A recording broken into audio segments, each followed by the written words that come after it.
మనకి సంస్కారాలనే ఉంటాయి. ఈ సంస్కారాలు ఈ ఏట ఇది చెయ్యాలి అని నామకరణం, అన్నప్రాసన, చౌలం, ఉపనయనం, వివాహం అన్నింట్లకి కూడా అలా ఉంటాయి.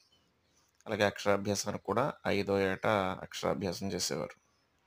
కానీ ఇప్పుడు అల్లరి భరించలేకో, వాళ్ళని చూసుకునే తీరిక లేకో, అమ్మమ్మలు, తాతమ్మలు ఇంటి దగ్గర లేకో, భార్యాభర్తలిద్దరూ కూడా ఉద్యోగాలకు వెళ్ళిపోవడం వలన చూడడం అవకాశం లేకో, మొత్తం మీద పిల్లల్ని ప్లే స్కూల్స్ అని చిన్న చిన్న కిడ్స్ ప్రత్యేకంగా స్కూల్స్ వచ్చాయి. వాటిలో వేసేసి బలవంతంగా 3 ఏళ్ళకే రాయిస్తున్నారు. అలా రాయించడం వల్ల సైంటిఫిక్‌గా చేతులు, వేళ్ళ నరాలు, ఎముకలు దెబ్బతింటాయి. లేత వేళ్ళు అతుక్కోవు ఇంకా ఎముకలు. ఆ టైంలో మనం ఇలా వంగదీసి రాయిస్తే వాళ్ళకి ఫ్యూచర్‌లో ఇబ్బందులు కలుగుతాయి.